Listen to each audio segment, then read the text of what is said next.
안녕하세요. 네.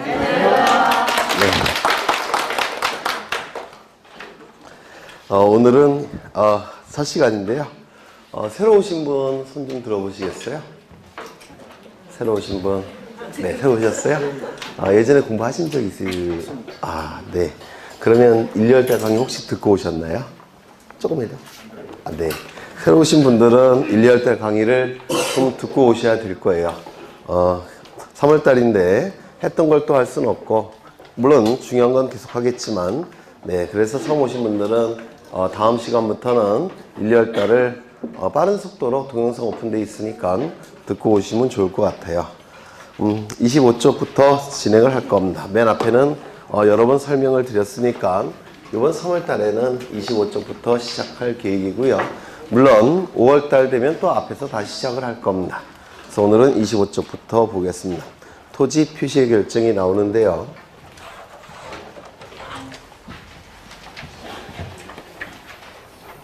저는 지금 우리나라를 그릴 겁니다. 잘 그렸죠? 네, 우리나라를 그린 건데요.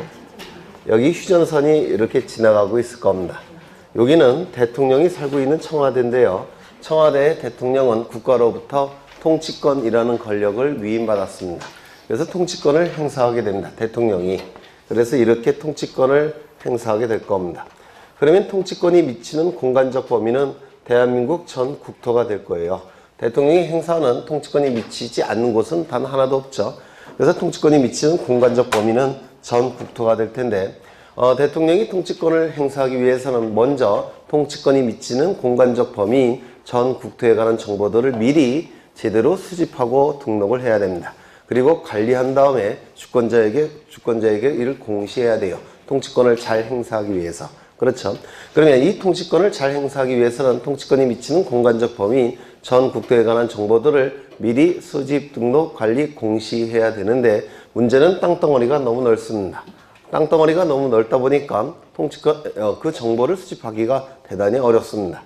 따라서 정보를 수집을 하기 위해서 이렇게 땅덩어리를 쪼갭니다.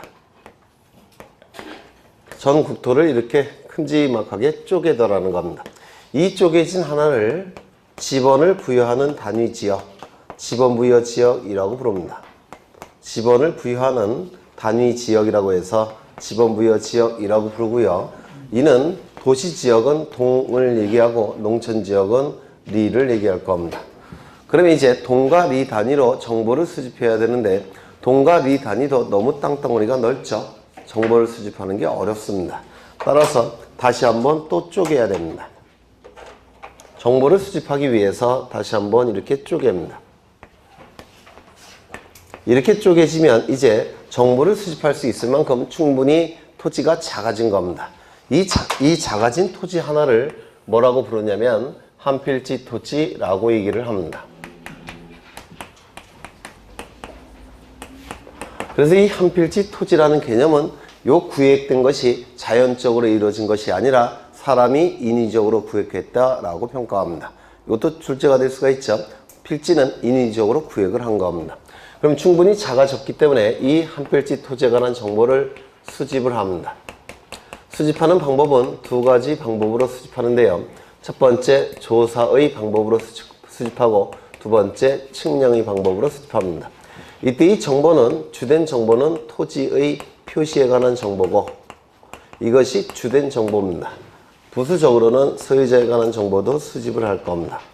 소유자에 관한 정보는 이름, 주민번호, 주소를 의미하고, 토지 표시에 관한 정보는 처음 오신 분들은 외우셔야 돼요. 이렇게 외우셔야 됩니다. 소, 지, 면, 경, 좌표. 이렇게 외우셔야 됩니다. 소는 뭘까요? 소재지를 얘기합니다. 즉, 이 토지가 존재하는 행정구역을 의미하고, 지번은 뭘 얘기합니까? 지는 뭐를 얘기합니까? 지번. 토지의 번호를 얘기한다고 했습니다. 지는 뭐죠? 토지의 사용 목적을 줄여서 지목. 면은 토지의 면적을 의미하고, 경은 경계를 의미하게 될 겁니다. 요 세 가지는 조사를 통해서 수집하게 되고, 요 세 가지는 측량을 통해서 수집을 할 겁니다. 물론 소유자에 관한 정보는 조사를 통해서 수집할 겁니다. 이 수집된 정보는 지적공부라는 공적인 장부에 지적 공부라는 공적인 장부에 토지 표시에 관한 정보와 소유자에 관한 정보를 등록하고 누가 지적소관청이 등록하고 지적소관청에 의해서 관리가 이루어질 테고 궁극적으로는 주권자인 국민에게 그 정보를 공시해야 됩니다. 이를 지적제도라고 얘기를 했습니다. 그렇죠? 그러면 한 필지 토지에 관한 정보를 수집해서 지적공부에 등록관리 공시하는 제도가 지적제도라고 했고 그리고 여기에 적용되는 법률이 뭐였습니까? 공간정보의 구축 및 관리에 관한 법률로서 우리 시험에서 12문제가 출제가 된다고 했습니다. 기억나시죠? 네. 이때 이 지적공부는 지는 토지고 적은 정보라는 뜻을 가진 한자죠. 그래서 지적은 토지, 정보라는 뜻이고 공적인 장부라고 얘기합니다. 총 8개의 지적공부가 존재했습니다. 그렇죠? 그 다음에 이때 이 필지의 개념을 기억해 두셔야 되는데 한 필지 토지별로 정보를 수집해서 지적공부에 등록되고 있기 때문에 이 한 필지의 개념을 뭐라고 얘기했습니까?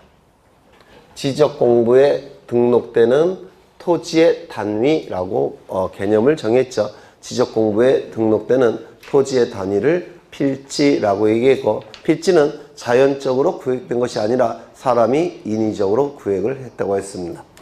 따라서 이 필지의 개념이 대단히 중요하기 때문에 그 성립요건을 암기하셔야 된다고 했습니다. 한 필지 토지의 성립요건 6가지가 있었죠. 첫 번째 뭐가 있습니까? 지번부여 지역이 동일할 것. 두 번째 소유자가 동일할 것. 세 번째 지목이 동일할 것. 네 번째 지반이 연속적일 것. 다섯 번째 축척이 동일할 것. 여섯 번째 등기 여부가 동일할 것. 처음 오신 분들은 반드시 외우셔야 돼요. 지소, 지지, 축동이라고 외웠고요. 구체적인 내용은 1월달 강의 동영상으로 확인을 하셔야 될 겁니다. 이 지는 지번 부여 지역이 동일할 것이죠. 지번 부여 지역이 동일할 것. 소는요, 소유자가 동일할 것. 세 번째는 지목이 동일할 것. 지목이 동일할 것. 네 번째는 지반이 연속적일 것. 다섯 번째는 축척이 동일할 것. 여섯 번째는 등기 여부가 동일할 것. 이렇게 6가지를 반드시 암기하셔야 됩니다. 이 자체를 출제하고 있고요. 또한 나중에 합병할 때 합병 요건에 이것이 포함이 돼요. 그래서 합병 요건에서 다시 한번 보셔야 되니까 반드시 암기하셔야 됩니다. 이때 이 지목이 동일할 것, 이걸 뭘 의미하냐면 일필일목의 원칙을 의미한다라고 했습니다. 일필일목의 원칙은 한 필지 토지가 지적공부에 등록이 될 때는 하나의 지목만 등록해야 된다는 원칙을 일필일목의 원칙이라고 말씀을 드렸죠. 그렇죠. 한 필지 토지가 지적공부에 등록이 될 때는 하나의 지목만 등록해야 된다는 원칙, 일필일목의 원칙이라고 불렀습니다. 그래서 이 토지가 논농사 용도의 토지라고 한다면 지목은 논답자를 써서 지목을 답이라고 얘기합니다. 그렇죠. 논농사 용도의 토지는 논답자를 써서 지목이 답이었고 이 논농사 용도의 토지는 이 논농사를 짓기 위해서는 주변에 반드시 뭐가 필요하다고 했죠? 관계수로가 필요합니다. 이렇게 관계수로가 있어야 돼요. 따라서 비가 많이 오게 되면 물을 뽑아내야 됩니다. 관계수로로. 이렇게 뽑아내야 돼요. 뽑아내지 않으면 벼가 어떻게 됩니까? 썩어 들어갑니다.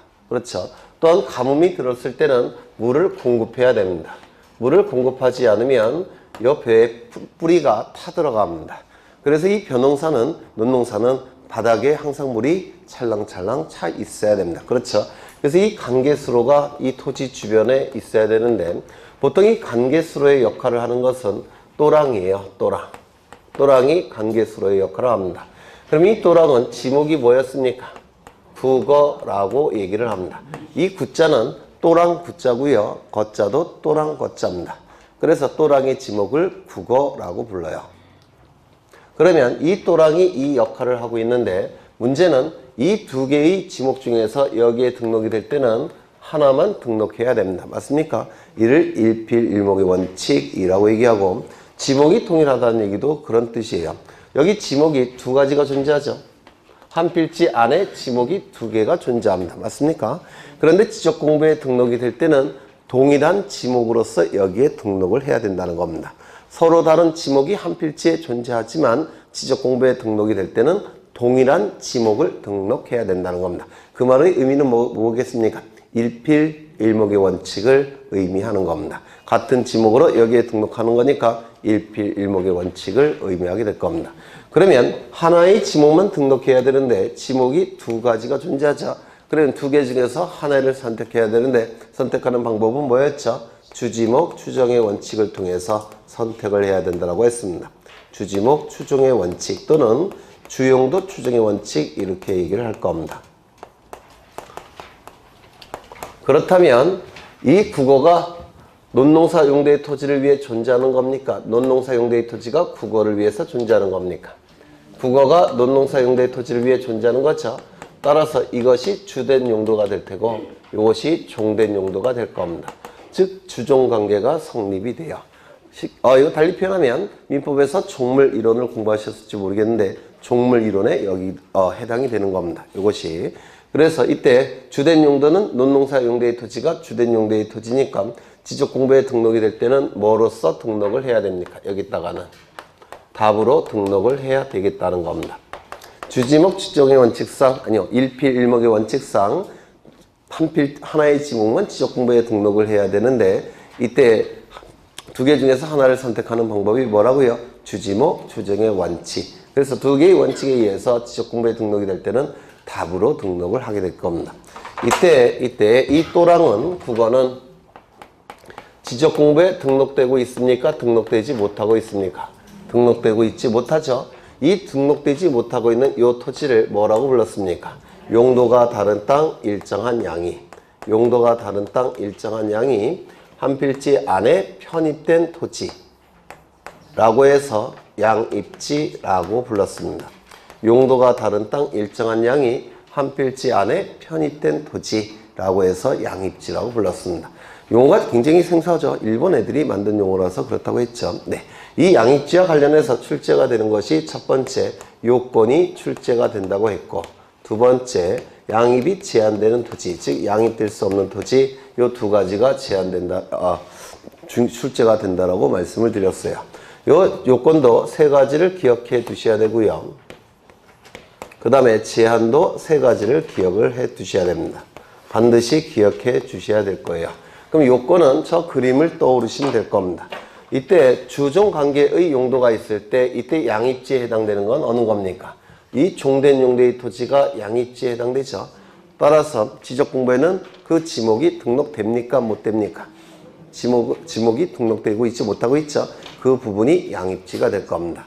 그런데 이 주종관계의 토지는 어떤 관계가 있느냐? 이 종된 용도의 토지는 주된 용도의 토지 때문에 존재하는 거죠. 맞습니까? 그래서 첫 번째 요건은 주된 용도의 토지의 편익을 위해 설치된 토지일 것. 이게 첫 번째 요건이 될 겁니다.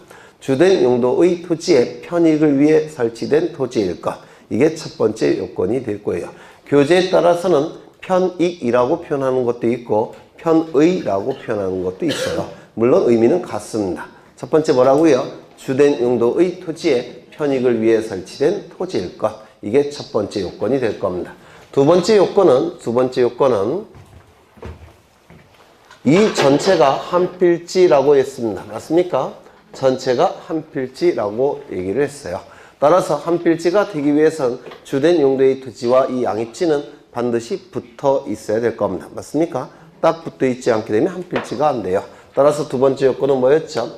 주된 용도의 토지에 둘러싸이거나 접속된 토지일 것. 그렇죠. 주된 용도의 토지에 둘러싸이거나 접속된 토지여야지만 이 토지가 한 필지가 성립될 수 있을 겁니다. 세 번째는 뭐였죠? 만약에 이 부분과 주된 용도와 여기와 이 종된 용도의 토지가 같은 지목이라고 한다면, 즉 이 부분도 논농사 용도의 토지인 답이라고 한다면 구태여 양입지가 필요합니까? 필요 없습니까? 필요가 없겠죠. 따라서 세 번째 요건은 주된 용도의 토지와 용도가 같은 토지일 것. 그러면 필요가 없다고 그랬죠. 그러면 어떻게 해야 됩니까? 다른 토지일 것. 이렇게 돼야 될 겁니다. 세 번째는 주된 용도의 토지와 용도가 다른 토지일 것. 이 세 가지가 양입지의 요건이에요. 그런데 보통 교재에는 이 두 개를 같이 표현을 합니다. 두 개를 그래서 같이 표현해서 주된 용도의 토지에 둘러싸이거나 접속된 토지로서 용도가 다른 토지일 것, 이렇게 표현을 합니다. 보통 교재에는. 하지만 내용은 세 가지예요. 출제가 될 때는 세 가지로 출제가 될 겁니다. 그렇죠? 다시요. 첫 번째 뭐라고요? 주된 용도의 토지에 편익을 위해 설치된 토지일 것. 그림을 떠오르신 다음에 그림 갖고 말로 표현하시면 돼요. 두 번째, 주된 용도의 토지에 둘러싸이거나 접속된 토지일 것. 세 번째, 주된 용도의 토지와 다른 용도의 토지일 것. 그렇죠? 세 가지 요건. 그 다음에 양입지가 제한되는 경우, 이것도 꼭 기억해 두셔야 되는데, 주종 관계에 있을 때 이 종된 용도의 토지가 양입지죠. 맞습니까? 그럼 이 주종 관계가 깨진다면, 즉 종된 지위를 벗어난다면 이때는 양입지가 될 수가 없을 겁니다. 즉 종물 이론이 적용되지 못한다면 양입지가 될 수가 없을 거예요. 그러면 주종 관계가 깨지는 경우 세 가지. 첫 번째 뭐였습니까? 대지. 그렇죠. 대지는 종된 용도의 토지가 될 수 없다라고 했습니다. 이 대지는 건물의 기초가 되는 땅이 대지라고 했죠. 네. 대지는 한자로 이렇게 씁니다. 기초 대자에 땅 지자를 써요. 그래서 기초가 되는 토지를 대지라고 불러요. 그러면 뭐의 기초가 되는 토지냐면 건물의 기초가 되는 토지입니다. 건물의 기초가 되는 토지가 대지라는 토지인데요. 이때 이 건물은 주거, 사무실, 점포, 문화시설로 사용되는 건물이에요. 주거, 사무실, 점포, 문화시설. 암기되셔야 됩니다. 주거, 사무실, 점포, 문화시설. 그러면 굉장히 비싼 토지겠죠.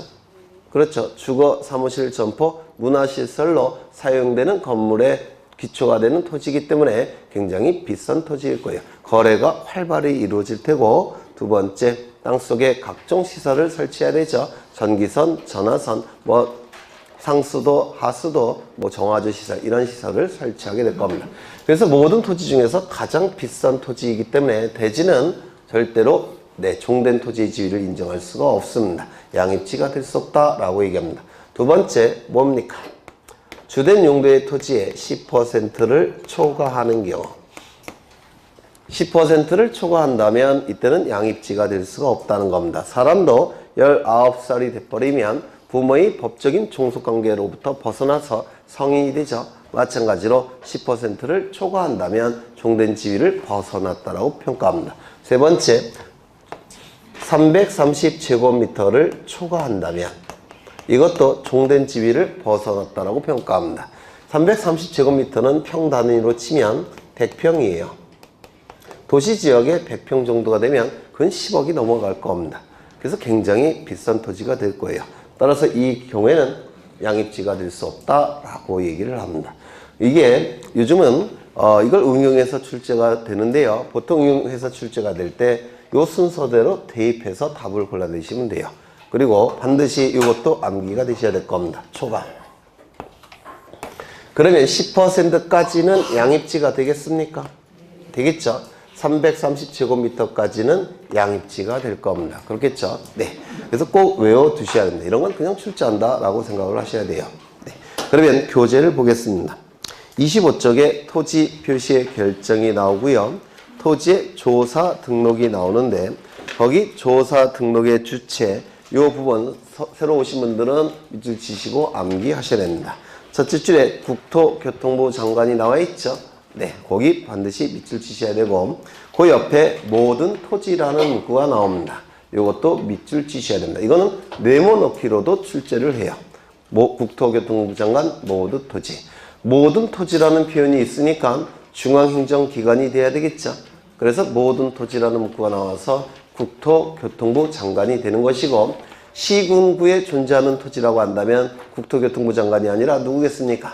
지적소관청. 맞습니까? 시군구라는 표현이 있다면 지적소관청으로서 시정, 군수, 구청장이 될 겁니다. 그래서 전 국토, 모든 토지는 중앙행정기관인 국토교통부 장관이 주체이지만 시군구별로 지적소관청에게 위임했다라고 평가했습니다. 기억나십니까? 위임. 이때의 위임은 기간 위임이라고 강조를 드린 적이 있어요. 그 다음에 거기 넷째 줄 보시면 신청, 그 다음에 동그라미 치시고 그 다음에 직권이라는 표현이 있죠. 요것 좀 보겠습니다. 이 등록은 원칙이 신청입니다. 다만 신청이 없을 때는 예외적으로 지적소관청이 직권으로 등록할 수가 있습니다. 원칙은 신청, 예외는 직권이 될 겁니다. 이거 뒤에서 보셨는데요. 다시 한번 확인을 해보시면 원칙은 신청이라고 했죠. 신청. 예외적으로 지적소관청이 신청이 없을 때는 직권으로 등록해야 될 겁니다. 이 신청도 원칙은 뭐라고 했습니까? 기억 안 나세요? 책을 좀 보죠. 네, 책 몇 페이지에 보시냐면 몇 페이지일까요?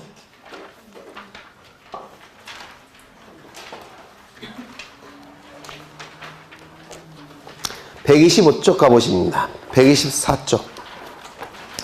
124쪽 하면서 한 적이 있어요. 그리고 대단히 중요하다고 설명을 드린 적이 있습니다. 그래서 124쪽을 일단 펴놓으시고요. 원칙은 신청이고 이 신청 중에서도 소유자가 신청함이 원칙이라고 했습니다. 왜냐하면 이 한 필지 토지와 관련해서 가장 이해관계가 큰 자는 누굴까요? 소유자겠죠. 따라서 소유자에게 일단은 신청권을 인정해 줍니다. 그렇죠. 소유자가 신청함이 원칙입니다. 다만 예외적으로 소유자가 신청하지 아니할 때 제3자가 대신 신청하는 경우도 있다고 했습니다. 대위 신청. 제3자가 소유자를 대신하는 지위에서 토지 이동을 신청할 때, 등록을 신청할 때 대위 신청이라고 말씀을 드렸고요. 이 대위 신청은 네 가지가 존재한다고 했죠. 이 네 가지 반드시 암기하셔야 됩니다. 무조건 나온다고 생각하셔야 될 거예요. 그리고 세 번째, 뭐가 있었습니까?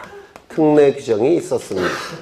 이 특례 규정은 특별한 예외 규정이란 뜻입니다. 특별한 예외 규정. 그러면 왜 특별한 예외 규정이냐면 원칙은 소유자가 신청함이 원칙이죠. 소유자가 신청함이 원칙입니다. 그런데 소유자가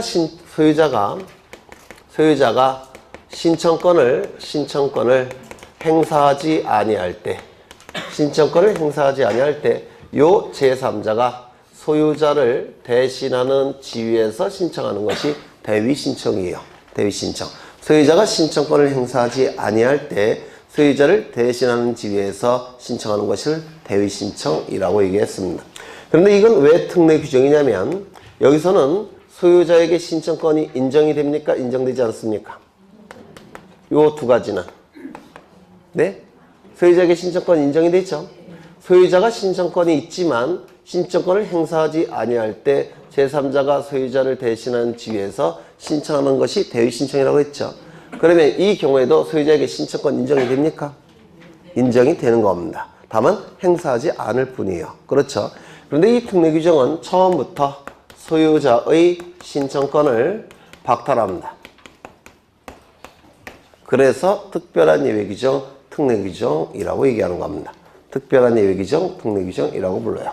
이때 이 대위 신청은 소유자에게 신청권이 있지만 소유자가 신청권을 행사하지 아니할 때 왜 제3자가 소유자를 대신하는 지위에서 신청할 수 있도록 했느냐.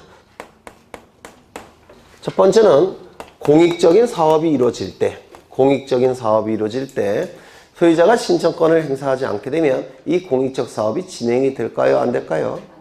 안 되겠죠.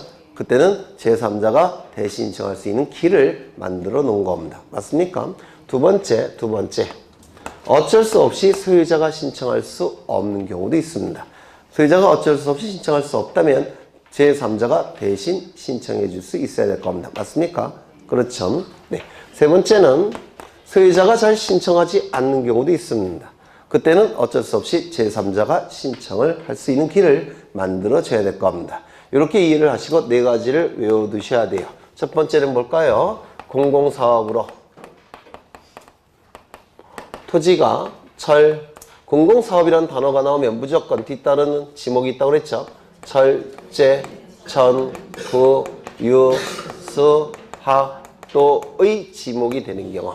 공공사업으로 인해서 토지가 철제, 전구, 유수, 학도의 지목이 되는 경우에는 사업시행자가 소유자를 대신하는 지위에서 토지 이동을 신청할 수 있다라고 했습니다. 왜냐하면 공익적 사업이기 때문에 소유자가 신청하지 않게 되면 이 공익적 사업이 진행이 안 돼 버려요.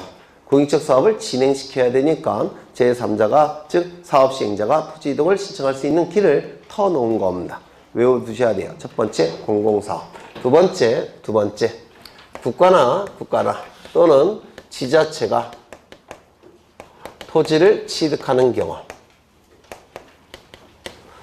국가나 지자체가 토지를 취득하는 경우에는 이 국가기관의 장이나 또는 지자체의 장이 국가나 지자체를 대신하는 지위에서 토지 이동을 신청할 수 있습니다. 그러면 이거 왜 그렇게 되느냐면 사람은 두 가지 종류의 사람이 있죠. 자연적으로 사람이 된 자, 자연인, 법이 인정한 사람, 법인, 두 가지 종류의 사람이 있습니다. 맞습니까? 그러면 이 토지 이동 등록을 신청할 때 자연인은 자신의 팔, 다리를 이용해서 지적소관청에게 가서 손을 가지고 신청서를 제출해서 신청하겠죠. 맞습니까? 그런데 이 법인은 법이 인정한 사람은 팔다리가 있습니까? 없습니까? 팔다리가 없어요. 따라서 팔다리 역할을 하는 자가 대신 신청할 수밖에 없습니다. 그럼 이 팔다리 역할을 하는 자가 누굽니까? 대표자예요. 대표자 또는 대표기관이라고 부릅니다.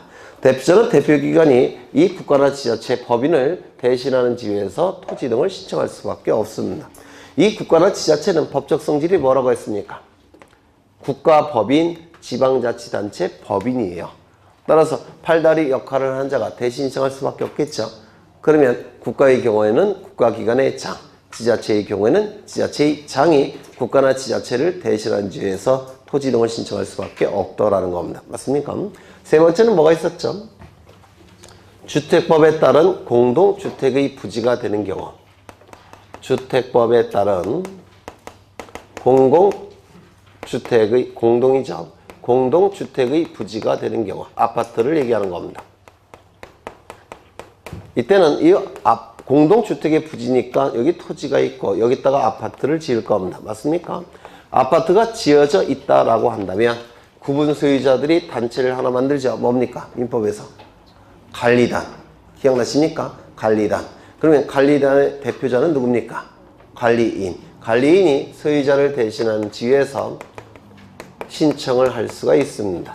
관리인이 없을 때, 그때는 즉 아파트가 들어서기 전에는 이때는 아파트 건설 사업자가 있겠죠. 이 아파트 건설 사업 시행자가 토지 이동을 대신 신청할 수가 있습니다. 아파트가 들어서 있다면 관리인이, 아파트가 들어서 있지 않다면 사업 시행자가. 그럼 이 관리인은 혹시 민법에서 하셨습니까? 민사특별법 하셨죠? 구분 소유권자가 구성원으로 구성되는 회의가 뭡니까? 관리단 집회죠. 그렇죠. 거기에 대표자는 누굽니까? 관리인이죠. 그런데 이 관리인은 구분 소유자가 몇 명 이상일 때만 존재합니까? 10명. 그렇죠. 구분 소유권자가 10명 이상일 때만 관리인이 존재해요. 그러면 10명 미만일 때는 관리인이 없겠죠. 맞습니까? 관리인이 없다라고 한다면 별도로 대표자를 선임해야 될 겁니다. 민법에서 하셨다면서요? 그래서 관리단이 구성되어 있다면 관리단이 구성되어 있지 않다면 그때는 대표자를 별도로 선임을 해야 됩니다. 그 다음에 마지막 뭐였습니까? 채권자는 채무자를 대신하는 지위에서 신청할 수 있다라고 했습니다. 그래서 이 네 가지는 반드시 암기하셔야 돼요. 그냥 출제가 된다라고 생각하셔야 됩니다. 첫 번째, 공공사업. 두 번째는요, 국가나 지자체가 토지를 취득하는 경우. 세 번째, 주택법에 따른 공동주택의 부지가 되는 경우. 네 번째, 채권자 대위신청. 이 네 가지를 반드시 외워두셔야 돼요. 이걸 대위신청이라고 얘기합니다. 네 가지니까 얼마나 시험 내기 좋겠습니까? 그렇겠죠. 또한 공공사업이라는 단어가 나오면 무조건 이 지목이 뒤따른다고 했죠.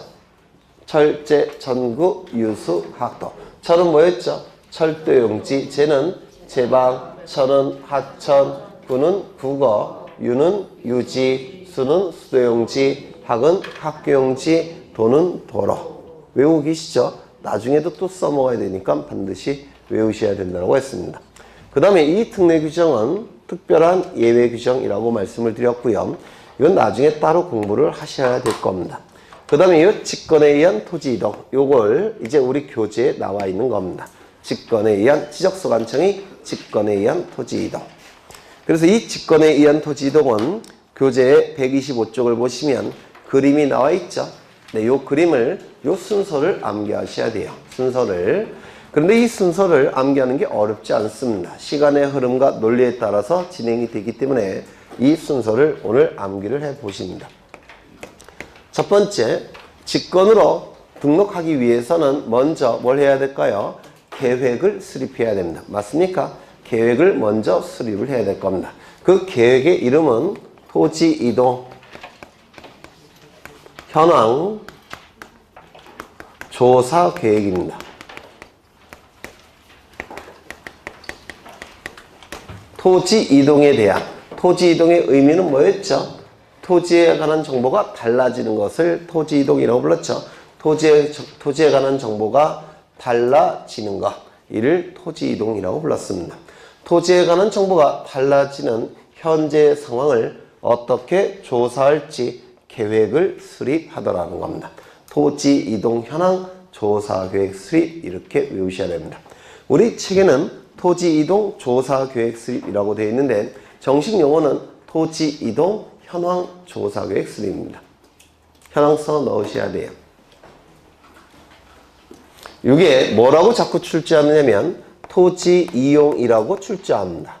작년에도 출제가 됐습니다. 토지 이동과 토지 이용은 같은 의미입니까? 다른 의미입니까? 다른 의미죠. 토지 이동은 토지에 관한 정보가 달라지는 것. 여러 번 강조했죠. 토지 이동은 달을 이자에 움직일 동자를 써서 달라지는 것을 토지 이동이라고 불렀습니다. 토지 이용은 이렇게 써요. 맞는지 모르겠는데 사용하는 거, 이용하는 거. 토지 이동과 이용은 한자 자체가 다릅니다. 그렇죠. 그래서 토지 이용이 아니라 토지 이동이라는 거 먼저 암기하셔야 됩니다. 그러면 토지 이동에 대한 현재의 상황을 어떻게 조사할지 먼저 계획을 수립하고, 두 번째, 계획이 수립되었다면 어떻게 해야 될까요? 현장에 가야 되겠죠. 현장에 가야 될 겁니다. 현장에 가서 이제 토지 이동에 관한 내용을 조사를 해야 될 겁니다. 토지에 관한 정보가 어떻게 달라졌는지 조사해야 되겠죠. 맞습니까? 조사가 이루어졌다면 이제 정보가 수집이 될 겁니다. 그렇겠죠? 토지 이동 조사가 이루어졌다면 정보가 수집이 될 거예요. 그 수집된 정보를 가지고 세 번째, 토지 이동 조사부라는 장부에 적습니다.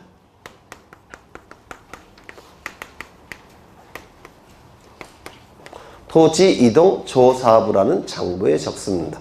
그러면 토지 이동 조사부에는 그 수집된 정보들이 이제 기록되어 있을 겁니다. 맞습니까? 어려우세요? 안 어렵죠? 토지 이동 조사부라는 장부에다가 수집된 정보를 적어 놓을 겁니다. 그러면 그 장부에는 토지 이동에 관한 정보들이 기록되어 있을 겁니다. 맞습니까? 그 장부를 가지고 지적소관청에 돌아와서 이제 중요한 정보를 추려냅니다. 중요한 정보를 추려내서 서류로 작성을 하게 돼요. 그 서류를 토지 이동 조서라고 얘기합니다.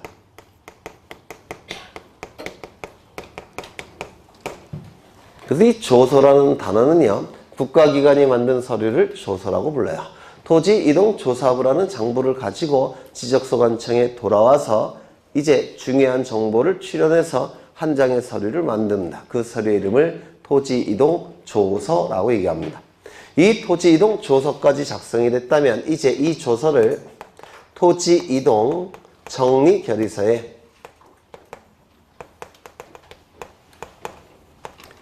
첨부합니다. 이게 법조문의 정확한 표현이에요. 그래서 우리 교재는 좀 잘못 표기되어 있는데요. 이게 정확한 표현입니다. 토지 이동 조서를 작성해서 토지 이동 정리 결의서에 첨부한다. 이게 법조문의 정확한 표현입니다. 그러면 이제 마지막으로 지적소관청은 직권으로 지적공부를 정리하게 될 겁니다. 이 순서에 따라서 직권에 의한 토지 이동이 이루어지고 지적공부까지 정리가 됩니다. 이 순서를 암기하셔야 됩니다. 출제가 되고 있고 문제집에서도 자주 보이는 문제예요. 문제집에서도. 이 순서 시간의 흐름에 따라서 진행되고 논리에 따라서 진행되고 있기 때문에 암기하는 게 어렵지 않습니다. 첫 번째, 계획을 수립해야 되죠. 계획의 이름은 뭡니까? 토지 이동 현황 조사 계획을 수립합니다. 수립한 계획에 따라서 이제 현장에 가야 되겠죠. 현장에 가서 토지 이동 조사를 하게 될 겁니다. 조사가 이루어졌다면 정보가 수집이 됐을 테고 수집된 정보를 토지이동 조사부라는 장부에 적습니다. 토지이동 조사부라는 장부를 가지고 지적소관청에 돌아와서 중요한 정보를 추려냅니다. 추려진 정보를 한 장의 서류로 만듭니다. 뭡니까? 토지이동 조서를 작성합니다. 토지이동 조서까지 작성이 됐다면 토지이동 정리 결의서에 첨부한 후 직권으로 정리하게 됩니다. 토지이동 정리 결의서는 나중에 따로 보실 거예요. 토지이동에 관한 토지이동을 어떻게 정리할지 결의한 서류라는 뜻입니다. 토지이동에 대해서 어떻게 정리할지 결의한 서류, 토지이동 정리 결의서라고 불러요. 순서를 반드시 외우셔야 됩니다. 그럼 다시 앞으로 가겠습니다. 여기서 출제될 게 굉장히 많아요. 여기 판사한 것 중에서도 출제되는 게 첫 번째 뭐 있습니까? 한필지 성립 요건. 두 번째는요, 양입지 요건과 제한. 세 번째는요, 직권에 의한 등록 절차, 순서. 다 출제 영순위들입니다. 그럼 다시 앞으로 가셔서 26쪽을 가보시면 직권에 의한 조사 등록이 나오는데요. 1번은 뭐라고요? 토지 이동 현황 조사 계획 수립. 보이시죠? 밑줄. 2번. 두 번째는 뭡니까? 토지 이동 조사부에 토지 이동 현황을 적어야 될 겁니다. 맞습니까? 세 번째는 뭘까요? 거기 첫째 줄 끝에 보시면 토지 이동 조서를 작성하여 토지 이동 정리 결의서에 첨부. 이게 법조문의 정확한 표현입니다. 마지막으로 뭘 할까요? 지적 공부를 직권으로 정리하게 될 겁니다. 순서를 반드시 암기하셔야 돼요. 그 다음에 이제 27쪽에 토지의 등록 단위가 나오는데요. 등록 단위라기보다는 등록된 사항들이에요. 지적 공부에 등록되는 사항들. 아닌지. 이건 필지부터 나오는 거니까 단위 맞네요. 이 필지의 개념을 뭐라고 했습니까? 지적 공부에 등록되는 토지의 단위. 맞습니까? 필지를 지적 공부에 등록하는 토지의 단위를 필지라고 얘기했고, 한 필지 정할 수 있는 기준, 즉 요건, 지, 소, 지지, 축 등 반드시 암기하셔야 된다고 했죠. 그 다음에 세 번째 양입지가 나와 있는데, 양입지, 용도가 다른 땅 일정한 양이 한 필지 안에 편입된 토지 양입지라고 했고요. 두 가지를 기억하셔야 되죠. 양입지의 요건, 우리 규제에는 대상이라고 나와 있습니다. 양입지의 요건 세 가지, 양입의 제한 세 가지 반드시 외우셔야 됩니다. 그 다음에 이제 29쪽에 토지 표시의 결정 나와 있는데, 토지의 표시는 소재, 지번, 지모, 면적, 경계, 좌표죠. 이 중에서 소재는 소재지를 얘기하고 행정구역을 얘기하는 건데요. 행정구역은 국회가 만든 법령에 의해서 결정이 됩니다. 이게 지적소관청이 결정하는 사항이 아닙니다. 따라서 소재지는 빠집니다. 그래서 지번부터 나오게 될 겁니다. 지번을 보시면 31쪽에 지번이 나와 있는데, 지번은 토지 번호를 지번이라고 얘기합니다. 토지 번호를 지번이라고 부를 겁니다. 그런데 이 토지는 우리나라에 몇 필지가 있느냐면 2009년도를 기준으로 3,800만 필지가 있었습니다. 지금은 10년이 더 흘러갔으니까 더 많이 늘어났을 거예요.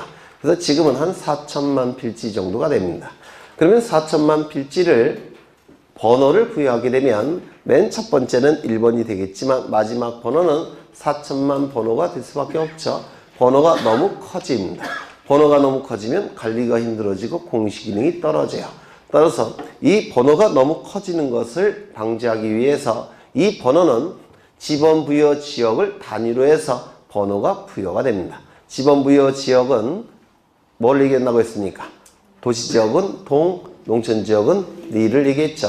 그래서 지번부여 단위 지역별로 지번이 부여가 됩니다. 그렇다면 여기 요 파란색을 뭐라고 불렀습니까? 지번부여 단위 지역이라고 부르는데 너무 길어서 단위를 생략한 겁니다. 지번을 부여하는 단위 지역을 너무 길어서 단위를 생략해서 지번부여 지역이라고 말씀을 드렸습니다. 그러면 지번부여 지역 단위니까 여기서 이제 번호가 부여될 겁니다. 4, 5, 6, 7, 8, 9, 10, 11, 12, 13, 14, 15, 16 이런 식으로 지번이 부여될 겁니다. 그러면 옆에 있는 지번부여 지역은 다시 몇 번부터 시작합니까? 1, 2, 3, 4, 5, 6, 7, 8, 9, 10, 11, 12 이렇게 시작하겠죠. 맞습니까?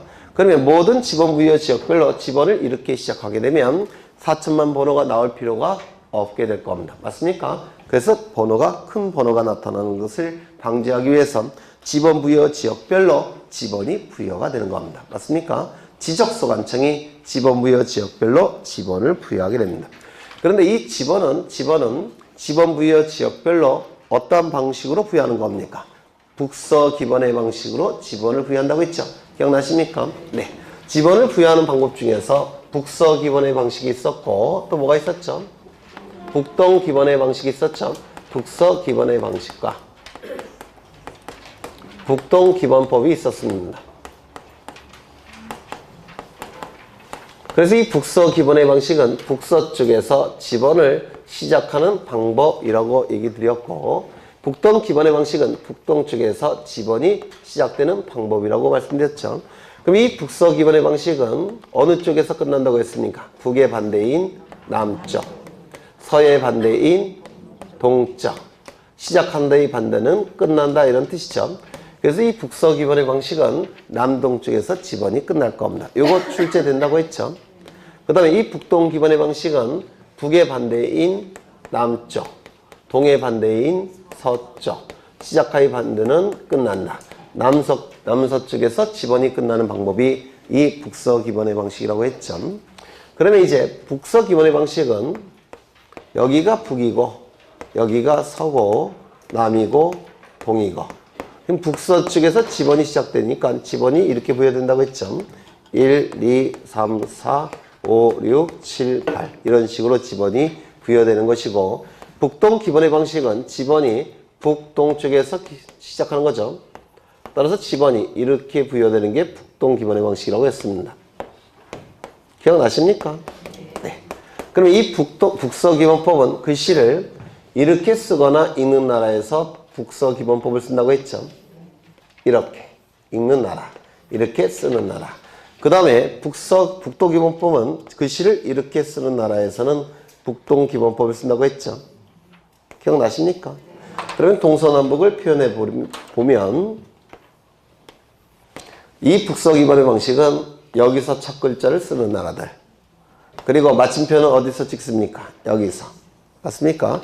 이렇게 글씨를 쓰는 나라에서는 북서 기번법을 쓴다고 했습니다. 그렇죠? 그럼 이 북서 기번의 방식은 왼쪽에서 오른쪽으로 맞습니까? 지번이 왼쪽에서 오른쪽으로 부여가 될 겁니다. 첫째 줄을 썼다면 둘째 줄은 위로 올라갑니까? 아니죠. 아래로 가죠. 아래로 내려갈 겁니다. 따라서 위에서 아래로.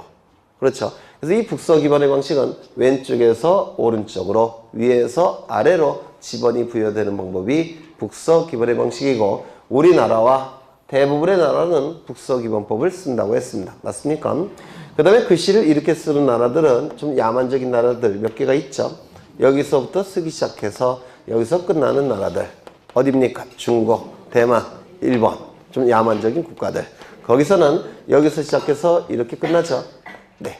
그럼 우리나라는 북서 기번의 방식을 쓸 겁니다. 그러면 지적소관청은 첫 번째 지적소관청은 지번 부여 지역별로 북서 기번의 방식에 따라서 지번을 순차적으로 부여하게 될 겁니다. 맞습니까? 다시요. 누가? 지적소관청이 지번 부여 지역별로 북서 기번의 방식으로 순차적으로 지번을 부여하게 될 겁니다. 그렇겠죠? 네. 그 다음에 지번의 구성과 표기 이건 반드시 기억하셔야 된다고 했죠. 지번의 구성과 표기 이건 반드시 기억하셔야 된다고 했습니다. 암기가 안 되신 분들은 요번에 꼭 암기를 부탁을 드리겠습니다. 집어는 형식에 따라서 둘로 나눠진다라고 했습니다. 첫 번째, 단식 집어. 두 번째는요, 복식 집어. 이렇게 둘로 나눠집니다. 이 단식 집어에서 단은 하나라는 뜻이고 복은 두 개라는 뜻이죠. 식은 형식이라는 뜻이 될 겁니다. 그럼 이 단식 집어는 하나의 형식으로 구성된 집어를 단식 집어, 복식 집어는 두 개의 형식으로 구성된 집어를 복식 집어이라고 했습니다. 그럼 여기서 형식은 뭘 얘기한다고요? 아라비아 숫자만을 얘기한다라고 했습니다. 이거 여러 번 출제가 된 겁니다. 그러면 이 단식 집어는 아라비아 숫자 하나로 구성된 집어를 단식 집어, 복식 집어는 아라비아 숫자 두 개로 구성된 집어를 복식 집어이라고 말씀을 드렸습니다. 그렇죠? 이때 요 아라비아 숫자 대신에 한글로 쓸 수 있느냐? 100. 있다 없다? 없다. 한자로 쓸 수 있느냐? 없다. 영어로 쓸 수 있느냐? 헌드러드. 발음 좋죠? 헌드러드. 없다. 왜요? 왜냐면 농촌에 가보시면 어르신들 중에서는 글씨를 못 읽는 분들도 계시죠. 한글로 쓰면 글씨를 못 읽을 수도 있어요. 어르신들 중에는 80, 90 드신 어르신들은. 다만 그런 분들도 요 숫자는 보통 읽습니다. 그래서 공시 기능을 높이기 위해서 아라비아 숫자로만 표기해야 됩니다. 공시 기능을 높이기 위해서. 이런 한글이나 한자나 영어를 쓰게 되면 공시 기능이 떨어집니다. 따라서 반드시 아라비아 숫자로만 표기를 해야 됩니다. 꼭 기억해 두셔야 됩니다. 또한 요 복식 집원 중에서 앞에 있는 요 아라비아 숫자를 뭐라고 읽었습니까? 뭐라고 읽었죠? 본래의 집원인 본번. 뒤에 있는 숫자를 뭐라고 읽었습니까? 본번에 붙은 집원이라고 해서 부번이라고 읽었습니다. 그러면 이 집원은 본번만으로 구성될 수 있습니까? 왜요? 단식 집원이 존재하니까. 그렇죠? 그러면 집원은 부번만으로 구성될 수 있습니까? 불가능하죠. 이 부번이란 말 자체가 본번에 붙은 집원이기 때문에 본번이 없다면 부번도 존재할 수가 없죠. 따라서 집원은 본번만으로 구성될 수는 없다라고 얘기했습니다. 그리고 이 다시 표시는 반드시 뭐라고 읽는다고요? 의. 반드시 의라고만 읽어야 됩니다. 따라서 100-5라고 읽으시면 공간정보법을 위반한 행위를 하셨기 때문에 경찰서에 끌려갈지도 몰라요. 반드시 100-5라고 읽으셔야 될 겁니다. 맞습니까? 또한 이 집원을 임야대장과 임야도에 등록이 될 때, 때는 반드시 아라비아 숫자 앞에 뭘 써야 된다고요? 산자를 붙여야 됩니다. 만약에 임자를 붙이면 요 임은 임야라는 지목의 부호예요. 임야라는 지목의 부호죠. 그런데 만약에 임자를 붙이게 되면 임야와 혼동될 여지가 있습니다. 이를 방지하기 위해서 임자는 붙일 수 없고 산자를 붙인다고 했습니다. 언제? 임야대장, 임야도에 등록이 될 때는. 그러면 요즘은 이것도 출제한다고 그랬죠. 아라비아 숫자 뒤에 산자를 붙인다. 이것도 안 된다고 했죠. 아라비아 숫자 앞에 산자를 붙여야 될 겁니다. 이 내용은 그냥 출제가 된다고 생각하셔야 됩니다. 출제될 확률은 90%. 무조건 기억하셔야 돼요. 그래서 집원의 구성과 표기 1, 2, 3, 4는 반드시 암기하셔야 됩니다. 1, 2, 3, 4는 반드시 암기하셔야 되고요. 그 다음에 집원의 표기 방식이 나와 있는데 첫 번째 평행제도. 이 평행제도는 본번과 부번이 평행으로 구성되어 있다는 뜻입니다. 평행제도라는 게 본번과 부번은 평행적으로 구성되어 있을 때 이를 평행제도라고 불러요. 우리 공간정보법은 본번과 부번이 평행적으로 구성되어 있죠. 평행식을 채택한다라고 얘기를 합니다. 두 번째, 분수제도. 이 분수제도는 본번과 부번이 이런 형태로 구성되어 있습니다. 분수로 이게 분수식이에요. 이것도 한 예를 들어볼까요? 네.